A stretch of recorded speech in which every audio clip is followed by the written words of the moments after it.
अस्सलाम वालेकुम दोस्तों, मैं हूं माजिद मलिक और डिस्कवर द वर्ल्ड में आप सबको खुशामदीद। प्यारे दोस्तों, ये सितंबर 1965 की एक ऐसी रात थी जब हर तरफ सन्नाटा था और चांद बादलों की ओट में आंख मचोली खेल रहा था।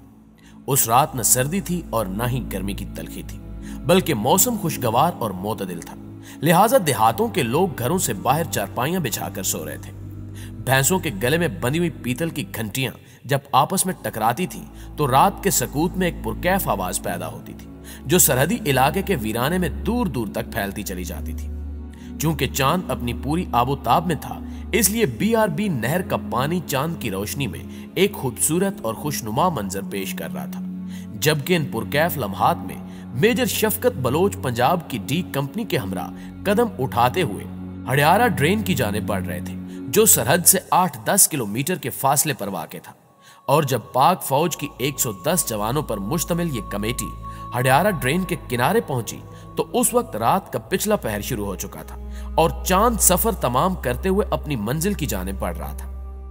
मेजर शफकत महमूद ने एक कुएं के नजदीक जाकर दरख्त के नीचे अपना सामान रखा और जवानों को आराम करने का हुक्म दिया। सितंबर की यह खूंक रात खामोश थी और नाले के उस पार हड़ियारा गांव के लोग गहरी नींद सो रहे थे।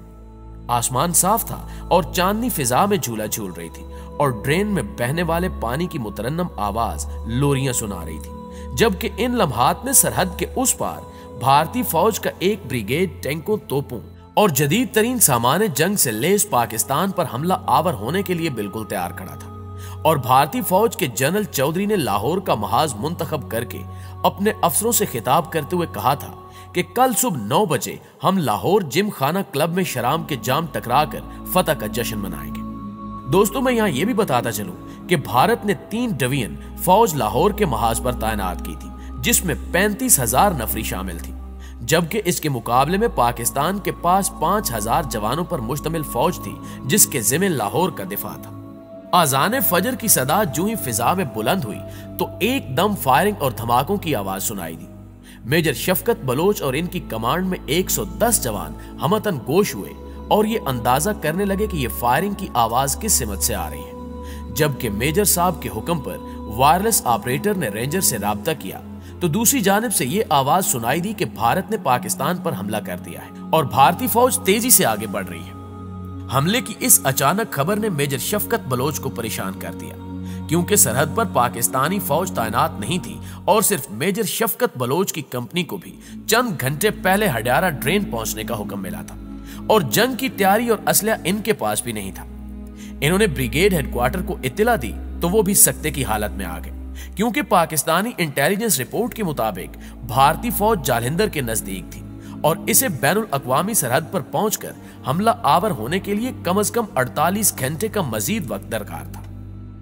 नाज़रीन, एक जानिब हमारी इंटेलिजेंस एजेंसी की यह रिपोर्ट थी तो दूसरी जानिब 5 और 6 सितंबर की रात मस्जिद नबवी में एक शख्स नवाफिल की अदायगी में मसरूफ था कि उसे ऊंघ आ गई और ख्वाब की हालत में उसने देखा कि नबी करीम सल्लल्लाहु अलैहि वसल्लम सहाबा कराम के साथ एक खूबसूरत सफेद घोड़े पर सवार तेज रफ्तारी से कहीं जा रहे हैं। उस शख्स ने कदम बोसी करते हुए पूछा कि या रसूलुल्लाह सल्लल्लाहु अलैहि वसल्लम, आप इतनी उजलत में कहां तशरीफ ले जा रहे हैं? तो आप सल्लल्लाहु अलैहि वसल्लम ने फरमाया कि पाकिस्तान पर हमला होने वाला है और हम पाकिस्तान के दिफा के लिए जा रहे हैं। इसी तरह का एक और वाकया हजरत इस्माइल शाह बुखारी अल मारूफ कर्मा वाले के बारे में मशहूर हुआ। उन्हीं दिनों म्यू अस्पताल में आपका प्रोस्टेट का ऑपरेशन हुआ था और जख्मों से अभी खून रिस रहा था, इसलिए डॉक्टरों ने उन्हें सफर करने से मना कर रखा था। लेकिन 2 सितंबर की सुबह आप गाड़ी पर सवार होकर वाघा बॉर्डर जा पहुंचे और वहां पर एक चारपाई पर बैठकर जमीन से मुट्ठी भर मिट्टी उठाई और इस पर चंद कुरानी आयात पढ़ी और अल्लाह अकबर और या अली का नारा लगाकर भारत की जानिब फेंक दी। इसी तरह आप दूसरी सुबह फिर बरकी सेक्टर जा पहुंचे और यही अमल दोहराया। तीसरे दिन आप गाड़ी पर सवार होकर कसूर के जनूब में वाक़े गंडा सिंह बॉर्डर जा पहुंचे और मट्टी पर कुरानी आयात पढ़कर भारत की जानिब फेंककर खुशी खुशी वापस लाहौर पहुंचे तो ऑपरेशन के जख्मों से खून मजीद बहने लगा। तकलीफ और दर्द में हद दर्जा इजाफा हुआ तो मुरीदों ने कहा कि हजूर, डॉक्टरों ने आपको सफर से मना किया है तो फिर कौन सी जरूरत थी कि आप मुसलसल 3 दिन से गाड़ी पर बैठकर सरहद पर जा रहे हैं? तो इसके जवाब में हजरत इस्माइल शाह बुखारी ने फरमाया कि मुझे नबी करीम सल्लल्लाहु अलैहि वसल्लम की जानिब से हुक्म मिला था जिसकी तामील करना बहुत जरूरी थी। अल्हम्दुलिल्लाह अब पाकिस्तान की सरहदें महफूज हैं।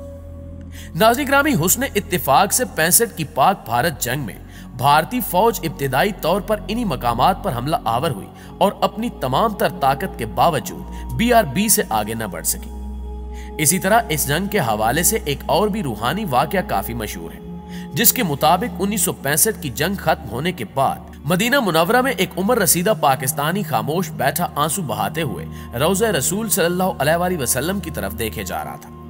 ये पाकिस्तानी 11 सितंबर 1965 को सियालकोट पैलोरा महाज पर शहीद होने वाले क्वेटा इन्फेंट्री स्कूल के इंस्ट्रक्टर मेजर ज़ियाउद्दीन अब्बासी के वालिद ग्रामी थे। मेजर ज़ियाउद्दीन अब्बासी के टैंक को दुश्मन की तोप का गोला लगा, जिससे वो शहीद हो गए। और जब सदर अयूब की तरफ से मेजर अब्बासी शहीद के वालिद अपने शहीद बेटे को बाद शहादत मिलने वाले सितारा जुरत वसूल कर रहे थे, तो अयूब खान ने उनसे उनकी कोई ख्वाहिश पूछी तो उन्होंने उम्रा करने की ख्वाहिश का इजहार किया, जिसे अयूब खान ने कबूल कर लिया। लिहाजा मेजर ज़ियाउद्दीन अब्बासी शहीद के वालिद जब रौज़ा रसूल सल्लल्लाहु अलैहि वसल्लम के सामने बैठे आंसू बहा रहे थे, तो खादमे मस्जिद नबवी वहां तशरीफ लाए और वहां बैठे हुए लोगों से पूछा कि आप में से पाकिस्तान से कौन आया है। तो मेजर ज़ियाउद्दीन अब्बासी शहीद के वालिद ने खादमे मस्जिद के इस्तफसार पर कहा कि वो पाकिस्तान से आए। उस खादिम ने उनसे पूछा कि पाकिस्तानी फौज के मेजर ज़ियाउद्दीन अब्बासी शहीद का नाम आपने सुना है, उनको आप जानते हैं? इस पर शहीद के वालिद ने हैरत से कहा कि वही उस शहीद के वालिद हैं। ये सुनते ही खुशी और मुसरत से लबरेज खादिम खास ने आगे बढ़कर जोर से उन्हें गले लगा लिया और उनके बोसे लेते हुए कहा कि आप यहीं रुके, मैं कुछ देर बाद आता हूं। वो मेजर ज़ियाउद्दीन अब्बासी शहीद को अपने घर ले गए, जहां उन्हें बड़ी इज्जत और एहतराम के साथ अपने अहलो अयाल के साथ खाना खिलाया और सब घर वाले इनके साथ बड़ी इज्जत और एहतराम के साथ पेश आए।